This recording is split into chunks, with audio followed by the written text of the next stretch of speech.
This is the Real Estate Power Play Podcast, getting you the information that you need to be a successful real estate investor. Hosted by Mark Monroe, Ronald Walker, Gabe Rodarte, and me, Marty Grizzanti.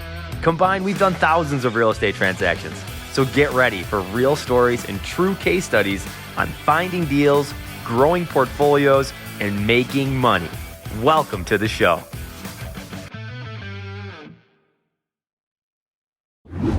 Yo, what's up, everybody? I appreciate you guys working with us through some technical difficulties. If you're there, we're Real Estate Power Play.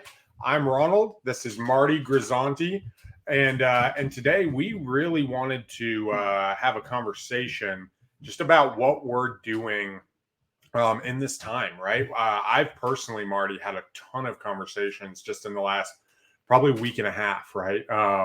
Just about what it means to be in the real estate investing world today, right? When interest rates are going up, the times are changing, people are scared, people are afraid, people feel and know that a recession is coming. People in other areas of investing are already feeling it. Yep. And I think people are waiting for the ball to drop. And so I just want to kind of have a conversation on your thought process, where we're at, what we're doing in our business, and really for the audience to see kind of the different things that we are doing in our business. So I guess to start off, man, how are you? How are you doing? I'm good, buddy. I'm good. Yeah, everything is so far so good. I mean, yes, there is a little bit of certainly some maybe a little FUD, fear, uncertainty, doubt, right? But that's pretty regular, right? That you got to get through that. And, but it's talking to investors like you, it's talking to other, your business peers, your friends that are also real estate investors, figuring out, hey, are you guys quitting? Nope, we're not quitting. Okay. So, real estate investing continues to go on, right? Even when there's the lows and the highs of the market. So you just got to make sure you're doing it. Maybe you got to trim a little fat. Maybe you got to, go and do something a little bit differently. But no, so far so good. So talk to me about what's going on in West Michigan. Yeah. So I would say, one of the things that I think is happening that I'm seeing is one, I'm seeing more properties, but I'm seeing more people just kind of deciding to sit on the sidelines to see what happens. And I think that's part of that tightening process, right? Is when things get hard, right? I feel like everyone's been talking about a crash for a number of years, but not actually preparing for what that crash is going to look like, right? Oh, it could never happen. Supply is here. It's a seller's market. And all that is true. But what happens is we run in cycles, right? Real estate is an up and down business. And the good thing is it's not the stock market or it's not crypto. It doesn't go down 80% in a month, right? It goes down over a quarter. And so you can start seeing trends in those directions. And with interest rates, you can see and you can know beforehand, hey, this is what they're thinking. This is where they're going, right? This is what the world is talking about. So you have a little bit of a lead time. But in that's where people's emotions get afraid of them. And I actually just did a live video on analyzing deals and kind of my philosophy when it looks like that. But I'm excited because I know that during this time, the people who have had fake success and just ridden the wave, you just couldn't do anything wrong, they're going to get filtered out. The people who are over leveraged in their properties, they're going to lose the properties and they're going to get filtered out. The people who are arrogant and think that just because I win, or how do I say that? Just because I had some wins years ago means I'm going to win today. They're going to be filtered out because they're not sharp. They don't have that killer instinct, right? They're not the ones who are prepared, and anything that comes their way, they're just going to go and get it. They're lazy. They're not as aggressive. I might make 2 offers this week.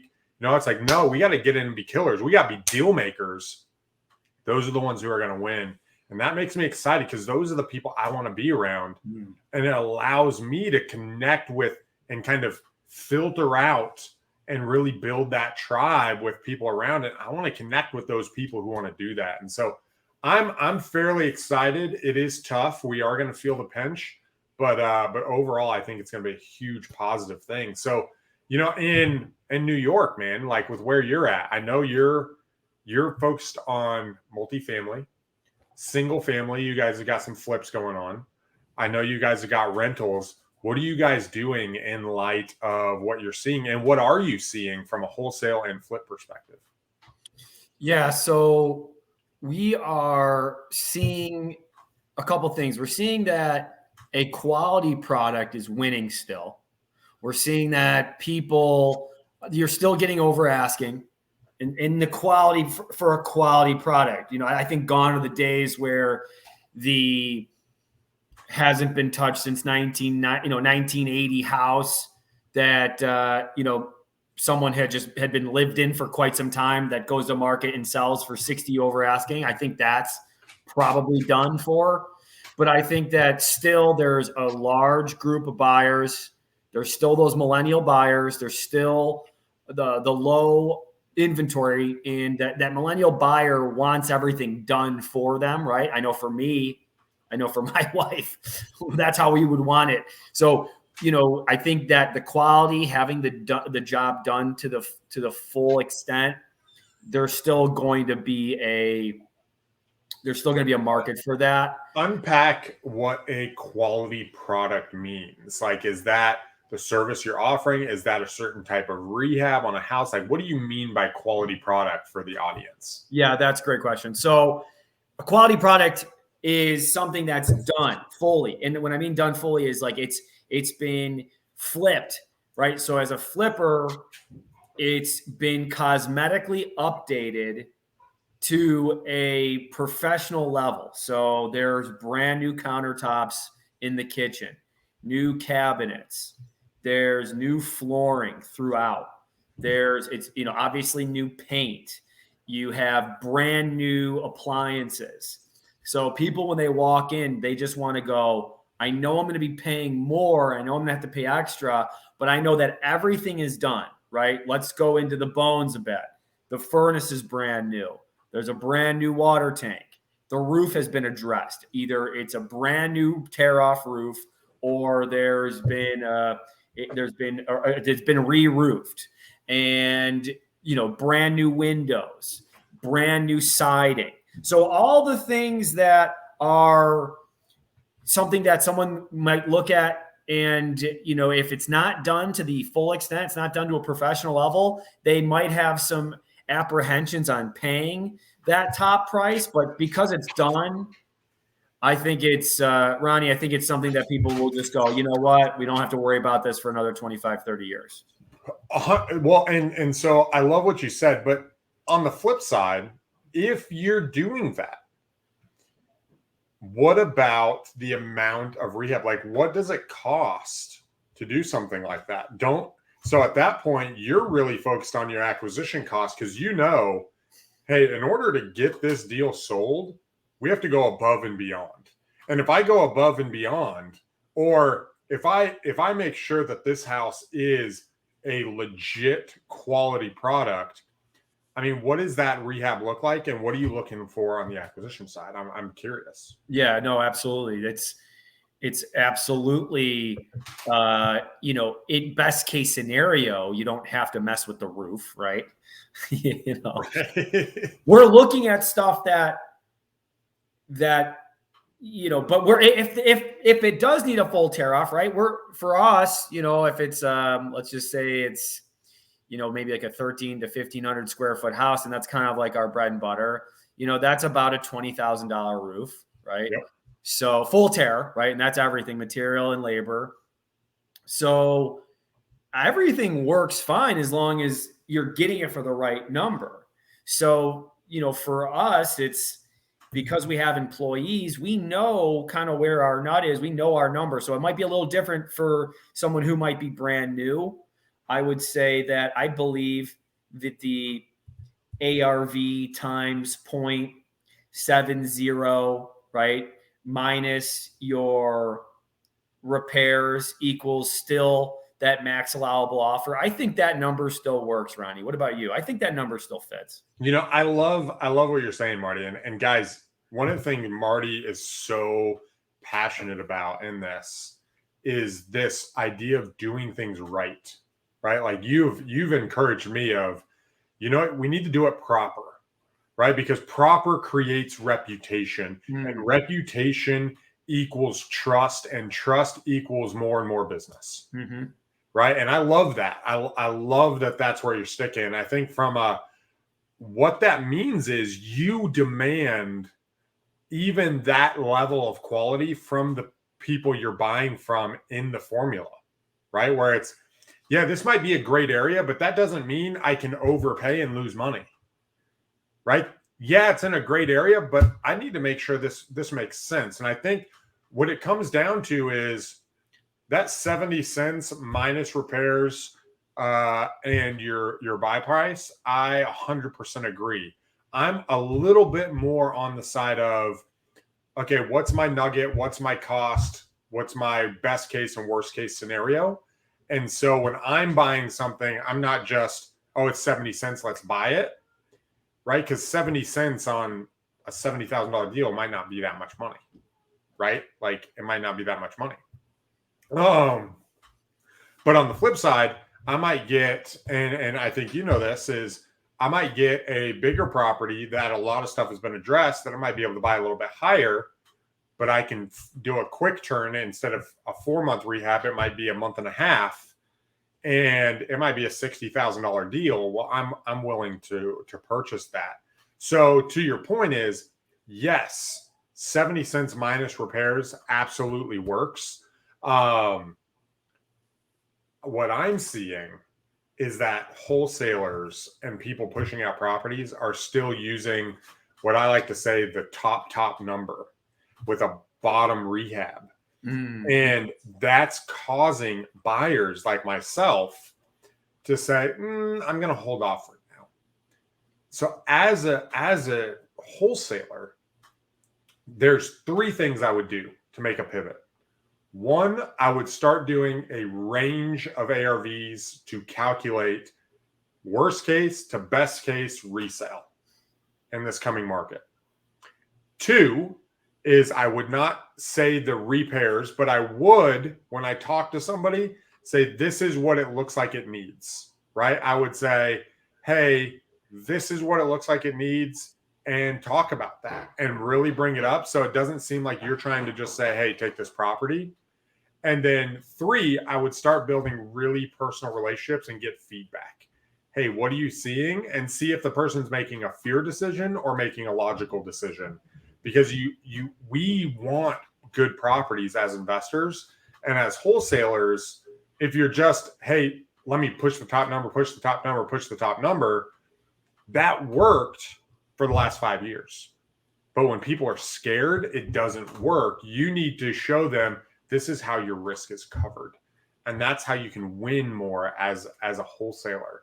And that's what I'm seeing, even in my conversations of I'm wholesaling one right now. This is the rents. This is what the ARVs are. This is what the properties nearby have sold. This is why I think this price is. Here's what I think this duplex could rent for. This is why I think it's better than the others and why I think it's a no-brainer, and why you should purchase it. And because of that, I have 2 people that are interested that we're going to do a showing on Wednesday for. Lovely. Right? Because we're having a deeper conversation than, yo, there's no inventory. Now people are like, ooh, I want to make sure I get the right inventory. Yeah. And even to go on that, I would say that I may even look at, because when we're flipping, right, Ronnie, there's a lot more at stake. There's a lot more capital at stake. There's a lot more time, right? There's the carrying costs. I may even look at some of the ARV from last year and not even take in. I might look at like a 18 months and say, I know that this did sell for X amount of money. I know that at the top, this was selling for 400. I don't know if I'm going to base my number on that anymore. Yes. Right? Because I know that house was listed at 360 or 320 and it went 60 over asking. So I'm going to go and stay at that number from last year. So I know for sure that we're going to be in the green, and it's not going to be based on some sort of competitive back and forth escalation pricing that was in that sale of the house. So yeah, I'm going to be super conservative because we can be. And Yes.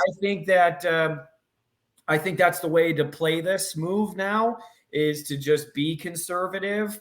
And also, it's, again, not a huge deal because you don't have to buy everything right now. You can wait for the right property to come your way. And for those who, are flippers, this is where you need to learn how to, if you're not, do some of this marketing on your own potentially to find that deal yourself if necessary. So let's, I really like that. Let's switch gears just slightly.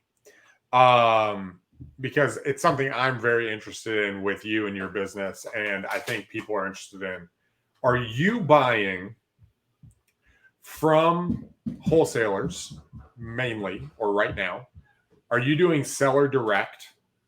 And if so, what is the activity level? What is the volume of activity that Marty and Matt and, upstate home buyers is doing? Like, what does that look like today? Is it more than it was a month ago? Is it less? Is the conversation changed? Like, I want to know on the seller side with Marty and with what you're doing, what does that look like? Like, where are you finding and buying your properties?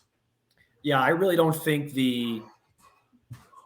that part has changed a whole bunch yet. I think sellers still think that this is the top of the market and nothing's changed and they can get, everything they want for their house. And so I don't think that's changed quite yet.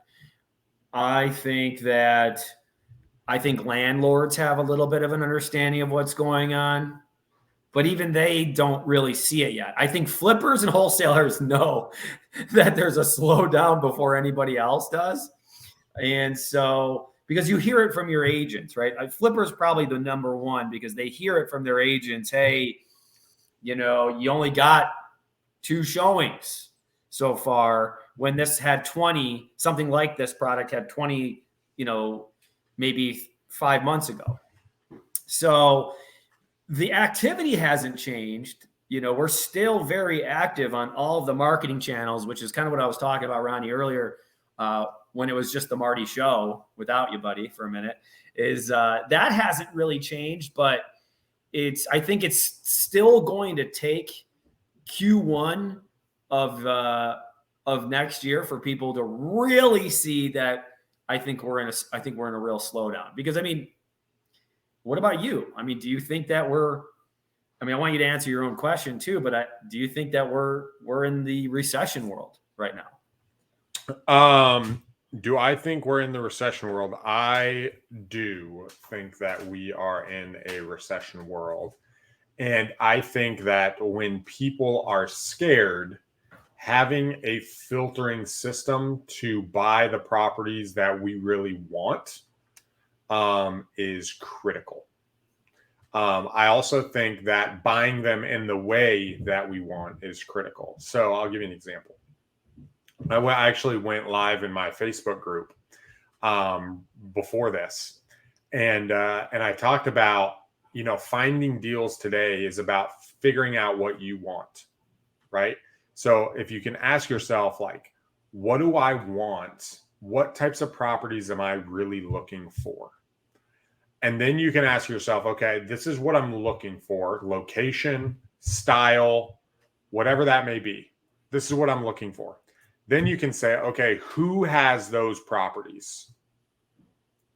Then you ask yourself, how do I connect myself with the people who have those properties? And then once I have the opportunities in front of me,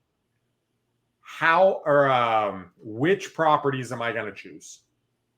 Right? So if you can walk through a framework of, what do I want? Who has what I want? How do I connect with those who have what I want? And which ones am I going to choose once I have them in front of me? You're going to be sitting in a really good position to have opportunity, because 8 months ago, guys, we took everything that came our way. right? Everything that was possible. I mean, a wholesaler would send it out. It'd be contracted in 3. I had to make a decision very, very quickly. I don't have to do that, right? I looked at 5 properties in the last 3 days over the weekend, over Father's Day. And I put my offer in on a couple of them. A couple of them I said I wasn't interested in, right? I just looked at another one this morning. I haven't reached out to him and told him what I'm thinking about it yet, but I have that option of saying, do I want this? Why do I want it? And being able to filter through. So when it comes to acquisitions, it's going to get harder before it gets easier, especially on the seller direct. Now, on the wholesaling side, from wholesalers, you're going to have more opportunities. So you're going to have to be careful that you don't overbuy, right? You don't buy something at too high of a price. That's the thing you have to see is you have more. And so you have to get really, what do I want? What's the criteria? Do I want $20,000? Do I want a $30,000 nugget? What's the best and worst case scenario unfolding there? Now, the good news is people talk about interest rates. You can buy down your interest rate. Lenders are talking about this like crazy right now, right? It might be 6%, but you can buy that down to 5 or less, right? You can pay for that interest rate to be cheaper. People don't really consider that. That's an option that the end buyer and us as investors have. And so it's not the end of the world, right? If someone pays a few $1,000s, they can drop that interest rate and it drops their payment $150. That can happen, and especially in this time where people have more cash, that will happen. And so it doesn't stifle that purchase that people think. You just got to be very particular. Now, my thought is on the seller direct or on the marketing side. I think people should take a range of incoming options. 1, I think you should do seller direct. I think a cold call system is the way to go. 2, I think you should be connected with other individuals in your marketplace and build those relationships and show them that you're willing to JV and do the deal with them. And 3, I think that we should build our brand and we should show what we're doing and show our successes and our failures to create transparency that creates trust. So those are the 3 things that I'm focusing on today. I love that. Thank you. That's amazing. That's a nice for you to share that because I think people need to hear it. I'll say this. I know one of the things you talk about with interest rates, they're going to, as they increase, because I think they're going to, we as investors, we're not the only ones that have gone through something similar to this. I think you got some of these landlords who've, been buying since the 80s, 90s, who, had been familiar with a 10, 11, 12% interest rate on their loan. A lot of these guys who had bought, the people that we want to talk to, these 60, 70, 80-year-old, people who are ready to retire and we're ready to buy, they're going to be more familiar and they're going to be ready to buy through seller financing, and they're going to be able to do those deals with you because they know you're not necessarily going to want to do a 7-8%. I don't know where it is, but it's going that way, right? Loan with a bank. So because of that, I would say to really start to press for seller financing if you can, if you are going to be buying even a flip, you can get seller financing, with the rentals, of course, and have it long term, and really try to start understanding what that is and understanding how to sell that. But a lot of these people who are going to look to sell this way have bought this way. So I think that opens up an opportunity for people too, Ronnie. Yeah. So I think it was 5 years ago, I bought a house in Frisco, Texas, and it was a foreclosure. And I drove out to this guy's house like 3 times, right? He said yes, but he wouldn't sign the paperwork. I need to do it. So I drove out the next morning, and it was like an hour from my house. And I get there on the 3rd time, and I offered him, I was like, hey, I can buy it cash for this, or I can pay you $8,000 more if you'll seller finance it to me. Well, that $8,000 more actually saved me I think it saved me $12,000 overall, right? From hard money costs and all of that. And that's exactly what I did. I pitched owner financing. I paid his loan current. So I ended up paying, I think it was like $32,000 to bring the loan current. And I turned around and I flipped that house. And that was one of my best deals of all time after doing that. I think I made like $92,000 after it was all said and done. And one of the things that I learned in that scenario in Frisco, and it was this castle looking house. It was super cool. And took my family out there. We were doing the rehab and let the kids play around on the bed. You know what I'm saying? It was like a 5,000 square foot house. It's about the same size as my house now, but back then we were in a 1,500 square foot house. And I remember thinking at that point that, man, having the option and the tools to be able to offer different scenarios was so powerful because it allowed me to say, do you want cash or do you want financing? And it changed the question of, do you want to sell to me, to which way do you want to go? And as we get into a tougher and tougher market, as deals, the good deals become harder and harder to find, the more options that we can provide, I think the stronger we're going to be, right? And I think that's why being connected to each other and saying, hey, what are you seeing? What are you learning? Hey, Marty, can you come help me close this deal? Hey, Ronnie, can you help me negotiate this owner financing? Hey, Mark, I'm trying to figure out how to follow up with these people and change up my process. Hey, so-and-so, can you help me do with my online presence and my testimonials? Like, what does that look like? What are you guys seeing? And the more that we can work together, that's going to cause us to be sharper and create a small inner circle that allows us to be better. And I think one of the things that I think is an enemy of that is I love playing around as much as the next guy, right? I like having fun. I like doing that. But if everyone's fluff and they don't actually address the real thing that they're nervous about or the real questions that they have, you're not going to get anywhere. We're all going to be laughing about how the market's going where it's at, where internally we're like, dang, I don't know what to do. Right. But if we'll come out, right, like what's the book? The book Relentless, right? Like if you guys just want to win, you're going to be willing to say, yo, I don't know. Like, what am I did this. I'm nervous. What should I do? And you're going to be focused on asking the right questions, talking to the right people, asking them what they're thinking, deciphering the information, and coming up with a plan in the scenario. And, I think back, and you watch that show, The Last Dance, right? Yeah. Did you ever see that? Yep. Like when Michael Jordan went out there, he just acted on instinct, right? He was just, he just went out there and killed it and just left it all on the court.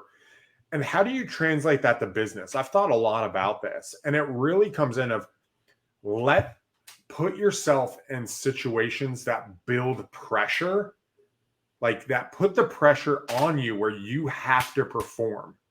Get on a sales call where you don't know. Tell someone, hey, let's go out and make money together, and then deliver, right? You put yourself in pressure scenarios. That's how you do it in business, right? Is you got to know your business. You got to learn. You got to increase your knowledge. You got to connect with the right people.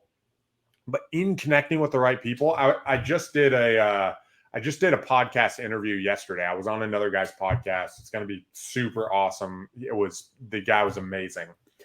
And he said, I loved what he said. He said, people have to believe that your life is that their life is going to be better because you're in it. And when it comes to sellers and wholesalers and other people around you during this time, they have to believe that you being in their life is going to cause it to be better, right? If I meet with you once a day, it's because you believe that meeting me once a day is going to make your life better. If you meet with me once a week, it's going to be because you believe that is going to make your life better. And guys, if you can take that and say, how can I add real value? I think that's how we win. So I would ask just the audience and different people, sit down and ask yourself the 4 frameworks. What do I want? Who has what I want? How am I going to get connected to the things that I want and the people that have what I want? And once I'm there, what am I going to do to filter it?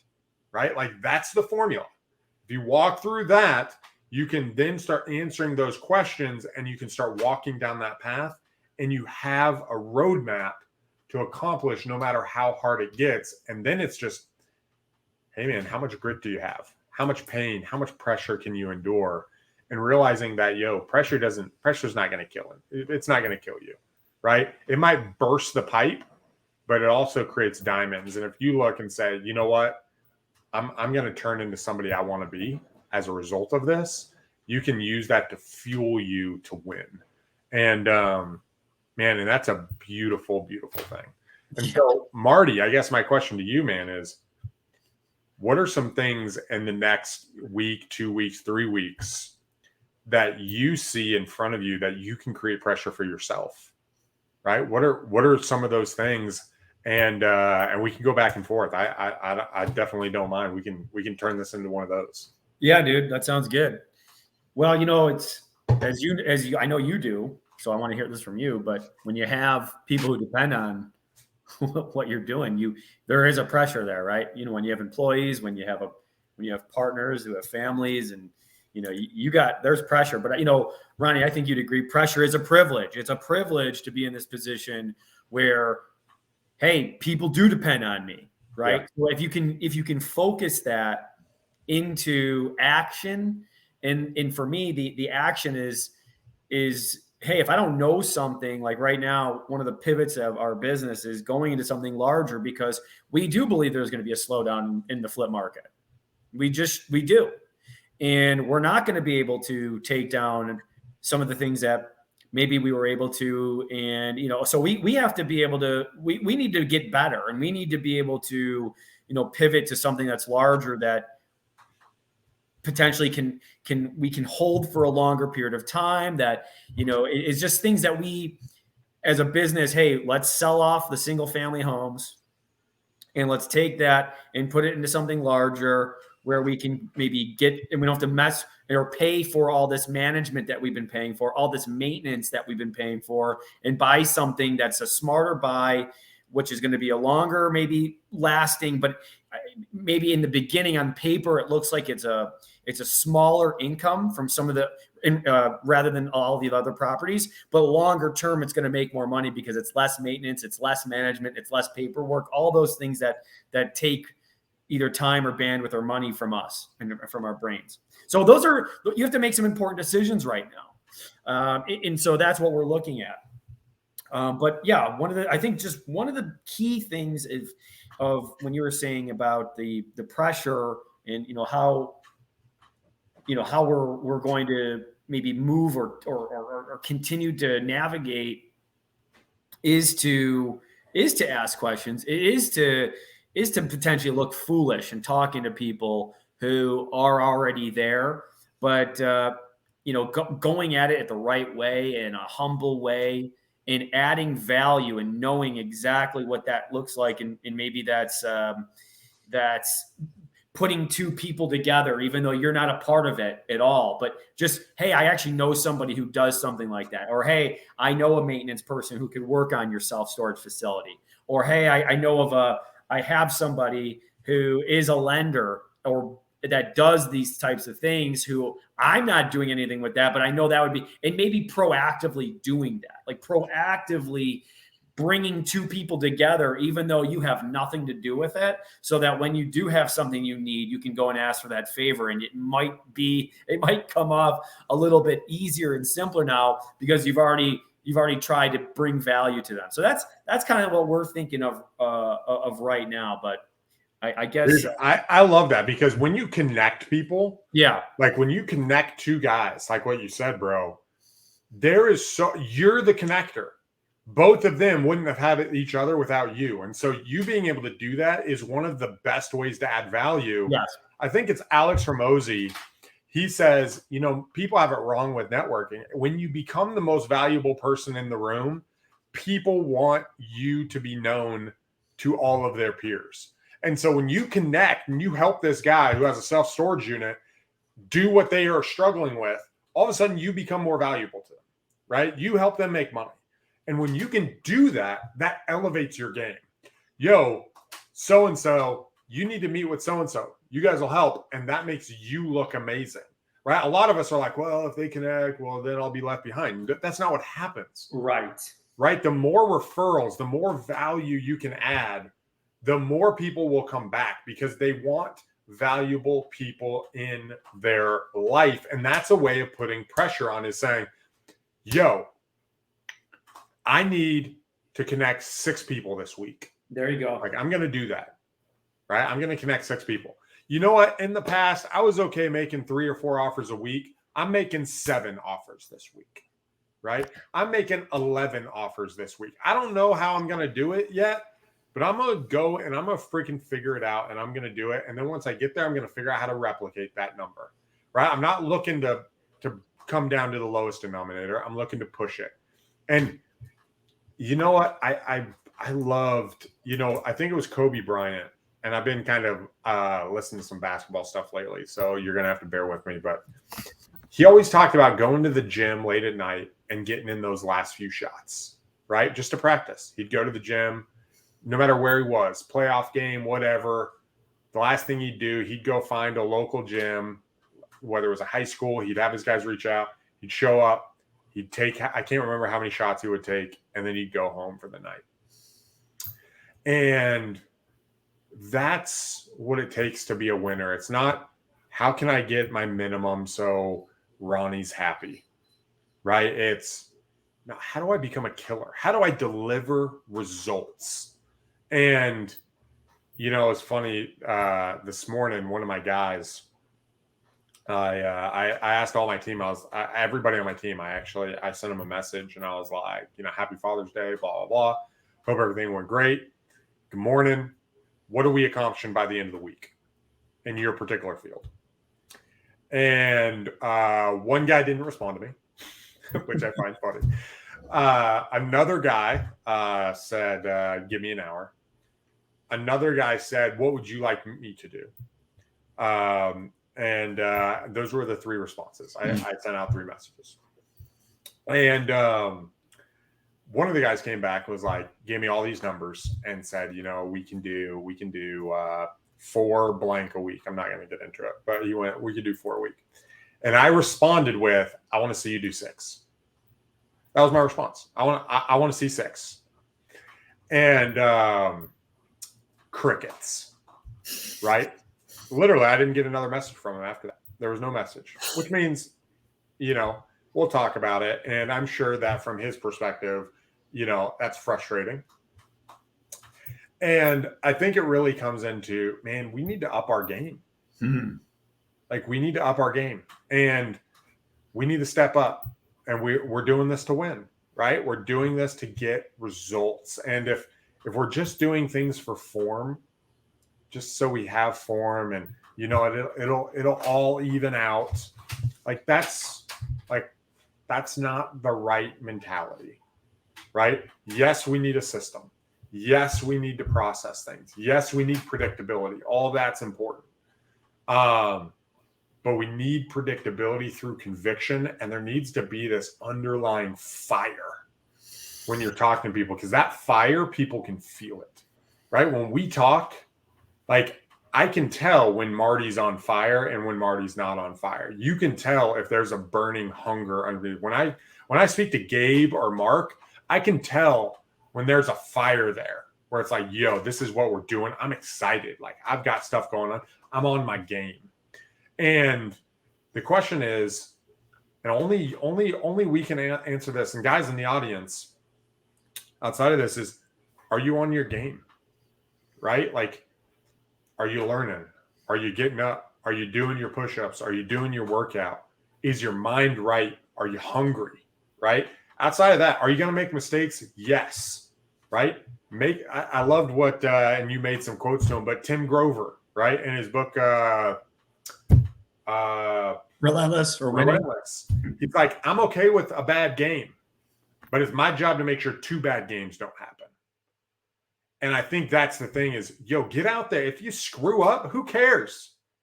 You ate it, right? Own it. You know what? I effed up this time. Get out there and don't F up again, right? Get up there, figure out what went wrong, and change it. Don't let 2 months go by. Don't let the person on your team down by a lack of activity, right? If you're going to do something, communicate it. Let them know you have some teammates out there and you have people relying on you. My teammate relies on me. I rely on them. And if it ever gets to a point where it's like, yo, bro, what's going on? We need to have a timeout. And we need to sit down and we need to discuss it. And that might be a really, really tough conversation, especially in these times. But guys, in recessions, you can acquire the best talent and you can take care of them. I tell you what, people are going to be filtered out and talent is going to look for other talent. So be at the top of your game because you'll be able to partner with some of the best dudes. They'll be able to come to your team. It'll be awesome. Do not decrease your marketing. Use as much resources as you can to market and talk to as many people as possible. And you will feel resistance and that will suck. But if you can do it, you will establish so much market share. It's unreal. If you're doing content, do more content. If you're trying to buy more properties, talk to everybody you know. Let every realtor you know. Let everybody know. You don't know who's going to shake out and who's going to be there and who's not. But if you stick around and they stick around, you'll be tight-knit and you'll have a larger opportunity on the other side. There's a pinch, but we'll be able to win. And I'm super passionate about that. I think that's freaking amazing, bro. So, no, that's awesome, Ronnie. I think that's great advice. I think that's good. That's exactly what people need to hear. Double down. And I think there's a lot of people who will, it's just the market. That's what happens. There's going to be people who don't cut it, and it's just the way it is. And yep. You know that it's something that you have in you, like in regards to it, like I'm worried, right? So I'm very worried. And but I believe that's also, if you're worried, you don't have to worry. And right. I think that's for everybody that you need to hear that, if you're not worried, you need to worry. You have to have a little bit of paranoia. You have to have a little bit of paranoia, and you have to, be wondering if what am I doing is enough, to a point where, as I'm interviewing people and I'm talking to people, people that have had success and have had multiple levels ahead of me, there's one common denominator, and it's urgency. Yeah. So you need to be frantic to get better. And it's having people around you that can hold you accountable to say, hey, this is what you said you were really worried about. And it's not just apologizing because you said that, I'm not getting it done. It's okay. That doesn't count. The apologies are not going to work anymore because you know what you need to do to get better. And you already know that. The apologizing is the easy way out. And that, when I was hearing that from people, that was a wake-up call for us, because we're like, hey, I know what we're not doing right. We're apologizing for it profusely, but we're not getting better. So in parts of our business, you're right. So obviously some parts are great, and then some parts it's like, hey, you said you want to be a self-storage guy. You say you want to be a commercial, you want to have commercial stuff. Well, one of that thing, Ronnie, was what you were saying is, getting on the phone and not knowing what you're talking about and getting punched in the face a bit. And it's not punched. It's more of just hearing what real business owners, real investors who have bought these types of properties before, they're like, here's one. This is great. I was talking to somebody. It was a cold call, and I was calling about one particular self-storage. It looked like it was one, but it was actually, he owned the industrial park. Okay. So I was saying, yeah, I'm interested in 123 Main Street. And he's like, yeah, what about it? And I go, well, I'm interested in making an offer. He goes, well, there's different parts of 123 Main Street. What part?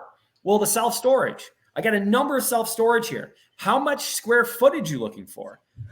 Well, I'm actually just kind of, I'm not prepared. I'm not prepared. But guess what? It was great conversation to have, because now if I do make a call like that again, I know what to say, what to ask for. So yeah, did it hurt a little bit of my pride for a second? Sure. Do I care? No, because I'm so glad he took the time to at least pummel me a bit instead of just hang up on me. I wouldn't have learned anything on the hang up, but I learned a lot from the pummel.